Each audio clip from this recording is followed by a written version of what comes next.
গল্প সমগ্র চ্যানেলে আজকে আপনাদের কাছে নিবেদন সেরা ভূতের গল্প থেকে নিজাম কাদির বিল। লেখক জরাসন্ধ। বলুন, শুরু হচ্ছে আজকে গল্প নিজাম কাদির বিল। কত আর বয়স তখন 6-7 বছর হবে। তবুও চোখ বুঝলে সব চোখের ওপর দেখতে পাচ্ছি। মামা বাড়ি যাচ্ছিলাম। অনেক দূর যশোরের সীমানা ছাড়িয়ে শুকনো কালে আগাগোড়া হাঁটা পথ। বর্ষাকালের নৌকো রাত থাক বেরোলে একটা গোটা দিন, গোটা রাত, আর পরেও বেলা দুপুর। আমি হবার পরে মার আর যাওয়া হয়নি। দিদিমা বারবার খবর পাঠাচ্ছেন। মা বললেন, চল দিদাকে ডেকে আসবি, বয়স হয়েছে, কবে চলে যান। আমি তো ভীষণ খুশি। পুজোর ঠিক পরেই খাল বিল নদী নালা ধান ক্ষেত সব জলে ভর্তি। আকাশ পরিষ্কার। বেরোবার পক্ষে সবচেয়ে ভালো সময়। ঘরের নৌকো মাঝি নটবর সারা বছরের লোক। অন্য সময়ে ক্ষেত খামারে কাজ করে, বর্ষার দিনে নৌকা চালায়। সঙ্গে রইলেন সেজদা, কলকাতায় কলেজে পড়েন। লম্বা ছুটিতে এবার সেজদা বাড়ি এসেছেন। নটবর মানুষটা একটু নড়বড়ে, ওকে নিয়ে বসলে আর উঠতে চায় না। আর ওপর বয়স হয়েছে, ওকেও কম দেখে। বড়দা তাকে বারবার হুঁশিয়ারি করে দিলেন, হাত চালিয়ে যেও নিজাম, আদির বিলটা যাতে সন্ধ্যের আগেই পার হয়ে যেতে পারো। নটবর ভরসা দিল, আপনি ভাববেন না কর্তা, সন্ধে হবে কেন, দুপুর নাগাদ বিল পাড়ি দিয়ে ফেলবো। নিজাম আদির বিলের কথা আমি মার মুখে আগেই শুনেছি। ওখানে নাকি কী সব ভয় টয় আছে। রাতের বেলায় পার হতে গেলে মাঝিদের দিক ভুল হয়ে যায়।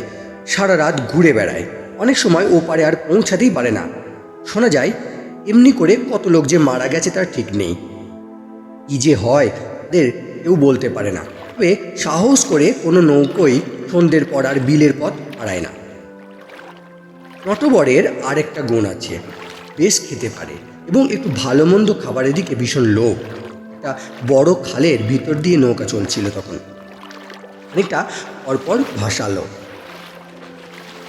দুটো বিশাল লম্বা বাঁশ যেন পা ফাঁক করে পড়ে আছে জলের মধ্যে। তলায় জাল বাঁধা। বাঁশ দুটোর একদিকে একটার সঙ্গে আর একটা গাঁথা। সেইখানে চাপ দিয়ে মাঝে মাঝে যখন জল থেকে টেনে তুলছে এক একজন জেলে, জালের ওপর ছটফট করছে মাছ। রায়ে, সরপুঁটি, পাবদা, শোল, ওনার বাচ্চা, আরও কত কি। দেখে দেখে নটবরের জিভে জল এসে গেল। রান্নার সরঞ্জাম আর সঙ্গেই আছে। দুপুরের দিকে তাও নৌকো বেঁধে ওলা উনুনে দুটো খিচুড়ি ফুটিয়ে নেবেন, এই ছিল মার প্ল্যান। নটবর বলল, কী রকম বড় বড় রায় দেখছেন, মাঠ হারিলেন। মা বুঝলেন তার মনের কথা, এসে বললেন, মাছ কুটবার বটি যে আনিনি। তাতে কী হয়েছে, দা রয়েছে তো, আমি কুটে দেব, আপনি ভাববেন না। এক আনায় এক হালি টাটকা মোটা রায়। মা রাঁধেন চমৎকার। নটবরের ভোজনটা শুধু গুরু নয়, একটু গুরুতর হয়ে গেল। তারপরেই বালুয়ের ওপর খানিকটা গড়িয়ে নেওয়া। অনেক ডাকাডাকির পর যখন উঠল, বেলা আর বেশি নেই। নিজাম কাদির বিলে পড়বার আগেই সন্ধ্যা পেরিয়ে বেশ কিছুটা রাত হয়ে গেল। যে খালটা এসে বিলে পড়েছে ঠিক মোহনার পাশেই একখানা বাড়ি। নৌকোর শব্দ পেয়ে সেখান থেকে একজন দরাজ গলায় হাঁক দিলে, নাও কোথায় যাবে? শুকচর, সাড়া দিল নটবর। শুকচর? গলা শুনে মনে হলো লোকটি অবাক হয়ে গেছে। আমাকে টানতে টানতে এগিয়ে এলো। নাও ভিড়াও। শুকচরে কোন বাড়ি যাবে জিজ্ঞাসা করতেই বেরিয়ে গেল। এরা মামাদের খুব অনুগত লোক, আমাদের না নামিয়ে ছাড়বে না। তাছাড়া এই রাত্রে বিল পাড়ি দেওয়ার তো কোনো কথাই ওঠে না। আর তাদের ওরে ঘরে কাটিয়ে যেতে হবে, তাতে তারা নমশূদ্র, আমরা বামুন, রেঁধে তো আর খাওয়াতে পারে না। মাকে 4টি তাল ডাল ফুটিয়ে নিতে হবে। মেয়েরা সব ব্যবস্থা করে দেবে। কর্তাগিন্নি হাত জোর করে ঘাটে এসে দাঁড়ালো। না বললে তার কথা শুনবে না। মা মুশকিলে পড়লেন। সে ঘরে কথাটা তারা বাড়িয়ে বলেনি। ছোট্ট একখানা আটকাটি বেড়া দেওয়া ঘরের দোচালা, সামনে খোলা বারান্দা, আর ওদিকে এক চালা গোয়ালা, তার মধ্যে 3-4টে গরু, সামনে এক চিলতে উঠোন। এর মধ্যে কোথায় উঠবো আমরা? তবুও মাকে নামতে হলো। বারান্দায় একটা খেজুরের পাতায় টাটাই বিছিয়ে দিল তাকে। হঠাৎ শুনতে পেলেন ঘরের মধ্যে ফিসফিস করে বলছে,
ওদিকে আবার কুতূহলও কম নয়। দেখা যাক না কিসের ভয়।